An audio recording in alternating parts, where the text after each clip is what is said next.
Loser. Hi, everyone. Welcome to week 5-1 DNA replication. I'm going to be handling this first half of the week. Rachel will do 5-1, I think, tomorrow. Week 5 is not included in your upcoming exam that I believe is this Saturday. I forgot what day it was, but the exam opens Saturday. That's what, like today's the 5th, so 6, 7, 8, 9. I think the 9th. I don't know exactly which day it is, but I know it's Saturday. Week 5 is not included in that exam, so it's only going to be 3 and 4. But week 5 and 6 will, of course, be included in the final. So it's good to know anyway. All right, so nucleotide structures. All nucleotides are composed of a phosphate group, which is right here, your sugar base, and your nitrogenous base. The nitrogenous base, I have a few different images later. The nitrogenous base is what connects the two DNA strands together. Those are formed by hydrogen bonds. I will frequently be referring to the nitrogenous base separate from what I call the backbone. The backbone is what holds the actual DNA backbone together. So when I say backbone, I'm just referring to the sugar base and the phosphate group. And again, I'll get to that in a later slide. Okay, so you have your purines, your AG, pyrimidines, thymine, cytosine, and your uracil. So the connectivity is always the 5' carbon, which is right here, is connected to your phosphate group. Your 3' carbon is connected to your hydroxide group. It's not illustrated in this picture, but just know that at the 3' end, there is a hydroxide group, just like one here. There is a hydroxide group right here. This is where the phosphate group from an incoming nucleotide gets attached to it. Okay, so I have a question for you. Which bond do you think would be harder to break? The AT bond or the GC bond, or both, or neither? What do you think? GC. Why? Because it has 3 hydrogen bonds between them, but AT only has 2. Yeah, exactly. So, like I mentioned, here's a better illustration of that. The AT bond is only connected by 2 hydrogen bonds, where your GC bonds are connected by 3 hydrogen bonds. So it's definitely going to be harder to break the CG bonds because of the fact that they have more hydrogen bonds. That's why your Tata box, composed of the frequent TA bonds, that is a frequent place, or that's a very common place for a lot of DNA polymerases or for transcription factors to bind, only because it's a very weak bond to break. So the Tata box, you've probably heard this before in genetics or something, that's a popular place for different DNA enzymes or polypeptides to bind to. Okay, so going over the DNA structure, DNA is polar, more specifically, it's negative charged. It is double-stranded, of course. A always pairs with T with 2 hydrogen bonds, like Juliana said. And G always pairs with C, making 3 hydrogen bonds, which you can see illustrated over here. These dashed lines represent the hydrogen bonds. These are electrostatic bonds. They're considerably weaker than the covalent bonds, which I'll talk about in a second. So DNA, as you know, is of course coiled. It makes like this helical structure. That helical structure is supported and formed by van der Waals interactions, another electrostatic interaction.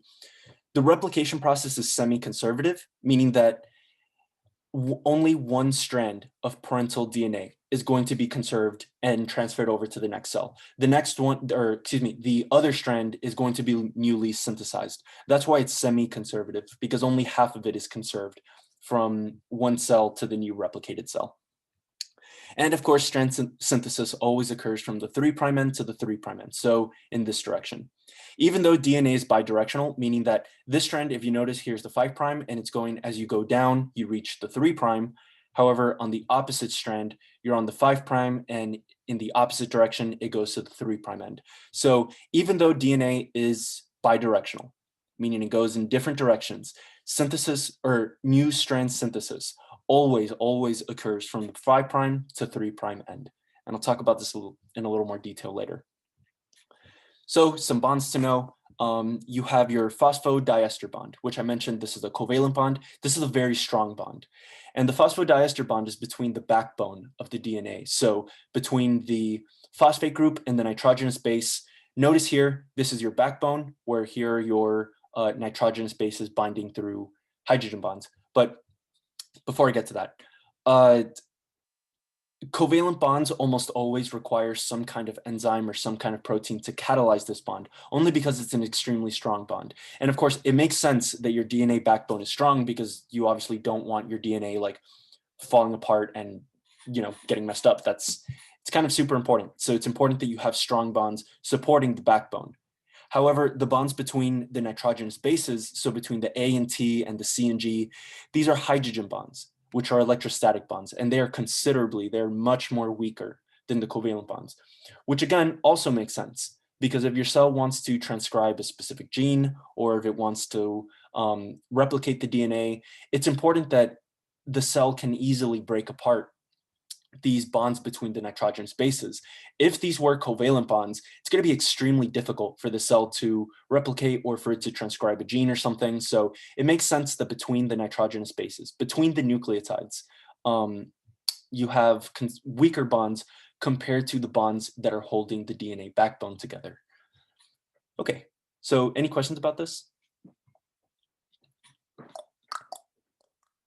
Okay. Addition of nucleotides and primers. So I mentioned before that strand synthesis always goes from the 5' to 3' end, meaning that the 3' hydroxyl group. So right here, here's your 5', the 5' carbon connected to the phosphate group, and your 3' carbon connected to the hydroxyl group. This hydroxide group is always going to accept the phosphate.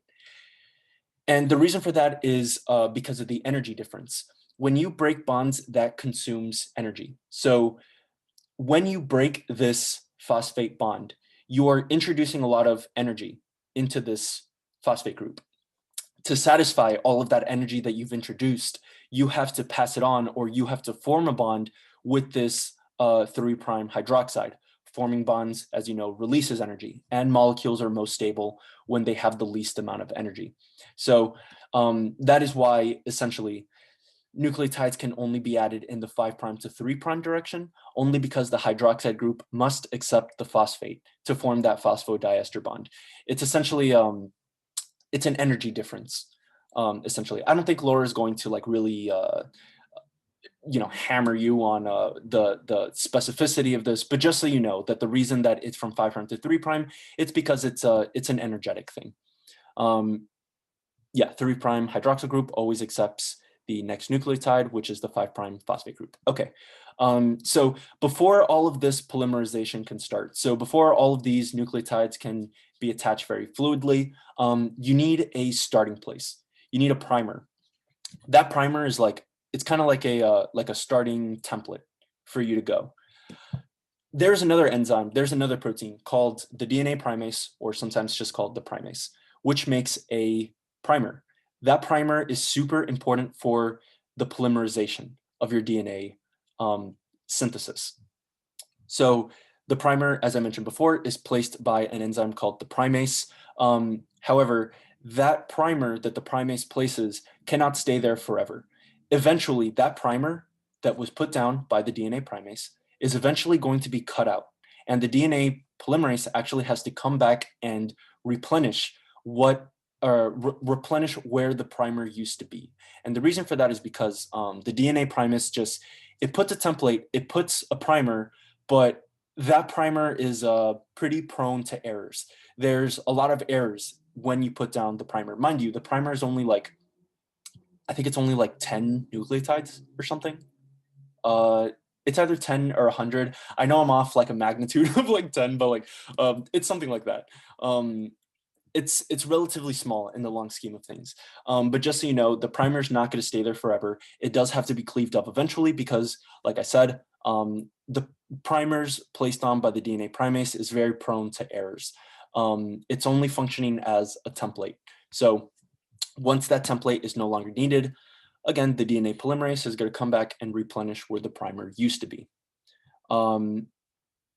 Yes, primers are necessary for any strand synthesis to occur, either on the leading or the lagging strain. So I have another question for you.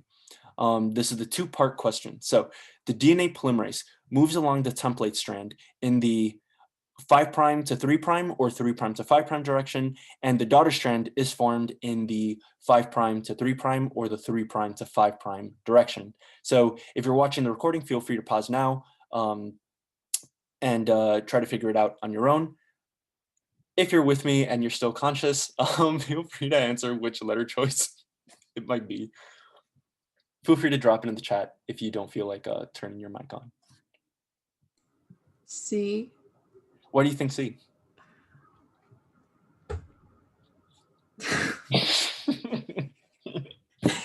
I'm an animation student. If you're watching this, I study animation. I think it's C. That's it. Or explain to me why it isn't C. Is it D? Oh shit. Yeah, it's definitely not C. It is D. It is D. So strand synthesis always occurs from the 5' to 3' direction. So nucleotides are going to be added in the 5' to 3' direction. However, the DNA polymerase, it moves along the template strand from, like you mentioned, the 3' to 5' direction. So notice right here, wherever the phosphate is, that's where your 5' end is. Wherever the hydroxide is, that is your 3' end. On the opposite strand, on the template strand, this is where your DNA polymerase like moves along, or this is what it used as a template. So it follows the 3' to 5' direction. However, nucleotides are always added in the 5' to 3' direction. So yes, the answer would be D. And no worries, this took me a really long time to understand. So if you didn't get it immediately, believe me, this took me like 1,000 years to understand. I still don't get it. I'm just like making this up, but whatever. Okay, lagging strand synthesis. Oh, before I get into that, as you know, of course, there is one strand. DNA is bidirectional, meaning that there is one strand that is going in the 5' to 3' direction naturally. So the DNA polymerase could add nucleotides very easily or very smoothly. However, because of your bidirectionality, there is another strand that goes in the opposite direction. So what happens there? How does that lagging strand get polymerized? And it does that through the lagging strand synthesis. So, okay. To understand this diagram, this actually did take me like a really long time to understand when I first took this class. So picture this here, these blue streaks. This is your parental DNA. So pretend that you don't have this replication fork going on. Pretend that the blue lines are just parallel right now, and you just have parallel DNA together. Right here where it says origin, this is where your ORC is. This is where your origin of replication is. Mind you, you have to think back to week 4-1 and 4-2 material to like really grasp this. Your origin of replication is right here, where the line of origin is separating. So your origin of replication is right here. This is where ORC is going to bind. This is where ORC is going to recruit CDC6, CDT1. And this is where eventually the cyclin CDK is going to activate the pre-RC, the pre-replication complex, to form the pre-IC, the pre-initiation complex. Oh, sorry, two really important proteins I forgot to mention was, in addition to CDC6 and CDT1, it also recruits MCM. It's oftentimes called MCM2 because there are two MCM proteins. MCM is just the name of the helicase, which I'll get to in a second. So mind you, right here on the line that says origin, this is where your pre-IC is. Once the pre-IC recruits all of those proteins that it needs and it fires, the MCM helicase, one MCM helicase is going to go in this direction to my left. So the helicase would be right here. MCM is going to continue traveling along in the left direction and unwinding this DNA, while the other MCM is going to travel to the right. So it would be like right here. And again, in real time, it would just be like continuing this way to the right. So right after your pre-IC is doing its thing, again, notice that your template strand is going in the 3' to 5' direction, which means that your primase is going to put the primer in the 5' to 3'. So here's your primer right here in green. The DNA polymerase is going to travel just fine in the 5' to 3' direction. It's going to synthesize beautifully with no interruptions because it's going in the direction that is energetically advantageous for it. However, what happened to this side? This is going contrary to the 5' to 3' direction. So what the heck happens here?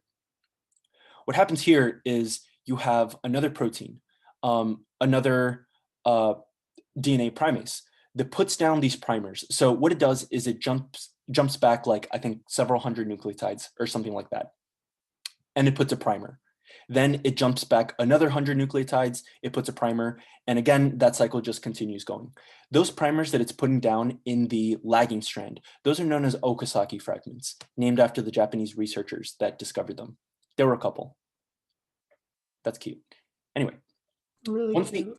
it is. Once the Okazaki fragments are placed, then your DNA polymerase, again, it's going to find an Okazaki fragment, here illustrated in green. It's going to synthesize. It's going to jump back to the next Okazaki fragment. It's going to synthesize. And that cycle just keeps repeating over and over. So what ligases are for, you probably noticed that there's like a gap between this arrow and the next primer. That's not just a illustration error. That's actually a real thing. So nucleotide synthesis occurs from the 5' to 3' direction. But what if there's already a nucleotide in its way? Well, then that's a problem. You can't add a nucleotide, or you can't form that phosphodiester bond to solidify the backbone if there's already a nucleotide in the way. So what happens is you have another protein called a ligase, which helps seal that phosphodiester bond between Okazaki fragments and your next polymerized DNA strand or the next primer. So all the ligase does is it just seals the bonds between Okazaki fragments, oh god, and the strand in front of it. Okay, any questions about this? Nice. No, you're doing a good job. Oh, thank you. Okay, DNA replication is bidirectional. Okay, so this again just kind of reiterates a little bit of what I said before. You have your leading strand here, you have the leading strand in the opposite direction. Right, replication, of course, it's occurring in two directions at the same time. This is just to maximize the efficiency of how DNA is replicated. And again, all DNA polymers are synthesized in the 5' to 3' direction. Always, always, always, even in the lagging strand. If you notice here, you have your Okazaki fragment here in green, another one here, also in green. However, synthesis is still occurring in 5' to 3'. That is never going to change. Okay, each fork in the replication bubble. So right here, this is like a forking path. This is another forking path. Each fork in the replication bubble is known as the replisome. So I'm going to frequently be calling this the replisome, this the replisome, just so you know the terminology that I'm using. And there's a whole bunch of proteins that occur at the replisome. I've already mentioned like a bunch, the MCM helicase. Okay, I think that's the only one that I mentioned. But just so you know that there's a bunch, here's a list of all of those proteins involved in the replication fork or the replisome. You have your helicase, which is of course unwinding your DNA. It's breaking the hydrogen bonds. Your genomic DNA polymerase, this is what's synthesizing or polymerizing that bond. Your sliding clamp is essentially holding your polymerase intact so that the polymerase doesn't just like fall off and go free floating. Sliding clamp loader, as the name implies, it just loads the clamp. Your primase is that enzyme that puts down the primer so that the DNA polymerase could do its thing. And the single-stranded DNA binding proteins. These are little proteins that hold, so during the replication bubble, oh, actually, here's an illustration of the replisome and all the proteins involved. So here are your single-stranded binding proteins.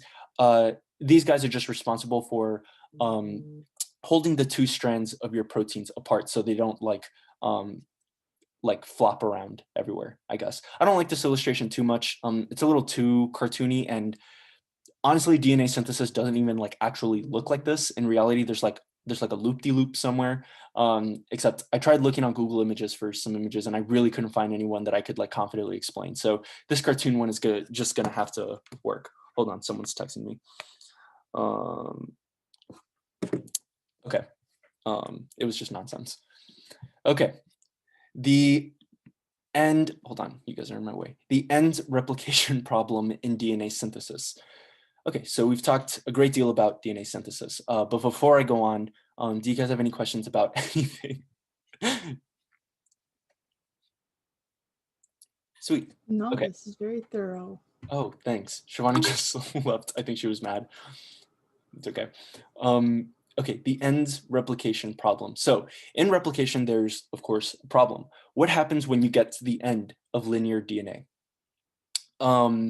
So when you get to the end, mind you, here's another illustration. Here's your leading strand. Synthesis is just gonna go, la, la, la, whatever, it's perfectly fine. On the lagging strand, you're of course gonna have your Okazaki fragments, but remember, in the process of making Okazaki fragments, you need a ligase to jump back several hundred nucleotides. Put a primer, jump back several hundred nucleotides, put another primer, jump back another several hundred nucleotides, and put a primer. However, what happens when you get to the end of your DNA? When you get to the end, that DNA primase can't continue to jump back another 100 or so nucleotides because it's reached the end of the linear DNA, which results in this gap that you can see right here. So this is obviously an issue because now you have overhanging DNA that's not bound together by anything. That overhanging DNA is just going to be susceptible to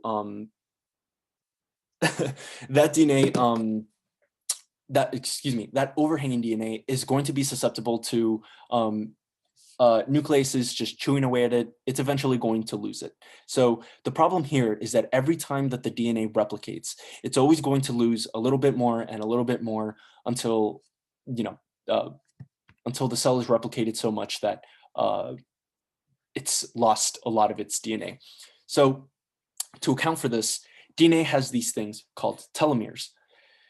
Telomeres are these non-coding regions at the end of the DNA. You could picture them as like aglets on shoelaces, which are like the protective caps on shoelaces. There's like a song about it. I think Phineas and Ferb like talked about it. My friend Jason talked about this a lot, so I'm just getting this analogy from him, but it's a good analogy. So aglets are like these little plastic things that protect the end of your shoelaces. You could see them as telomeres as well, because telomeres are just non-coding stretches of DNA that its only role is essentially to account for this end replication problem. Because mind you, if you have very critical genes at the ends of your DNA and you lose a little bit of the end of the DNA every time your cell replicates, that's a big problem. So telomeres are just non-coding regions so that when you do lose a little bit of DNA, you're not losing any critical genes or anything like that. When the cell replicates enough times to where it's run out of telomeres or the telomeres get too short, the cell is just going to undergo programmed cell death because there's no more telomeres that it could go.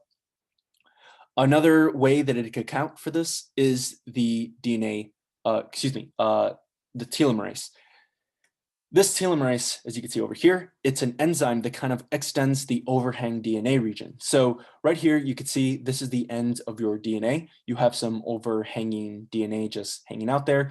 This would be susceptible to some nucleases just coming and chewing this off so that you get a blunt end. But what the telomerase does is it's an enzyme that kind of functions as a template. So the telomerase, this green football thing, is going to come. It has a sequence-specific RNA strand inside it that could bind onto the overhang DNA. And when it binds to the overhang DNA, it's now functioning as a template, as you can see. So because it's functioning as a template, it allows the DNA polymerase to come back and continue polymerizing, which is happening here. All of these little colorful letters like raining down.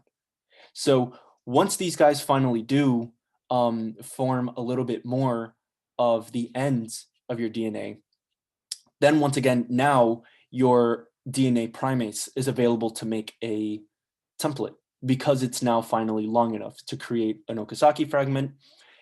And then, of course, once the Okazaki fragment is made, the DNA polymerase is going to come and finish off this. So the telomerase is not only responsible for preserving the end of the DNA, but it's also responsible for elongating the DNA. Not all cells express ribosomes. Excuse me, not ribosomes. Telomerases. That's only these proteins are really only specific. Excuse me, these enzymes are really only specific for rapidly dividing cells, which again also makes sense because if you have a cell that is rapidly dividing, you're going to want to preserve the genetic material as much as possible. So you're going to want to have very long telomeres, or you're going to want to have plenty of telomerases, because again, every time the cell divides, it loses a bit of its DNA. So it makes sense that telomerases are more common or more commonly expressed in rapidly dividing cells. Okay, so I'm done. Do you guys have any questions about anything? All right, fam. Well, thanks for, please. Okay, I was recording. All right, well, thanks for coming, fam. Good seeing you. If you have any questions, feel free to email me. All right, peace out. Bye.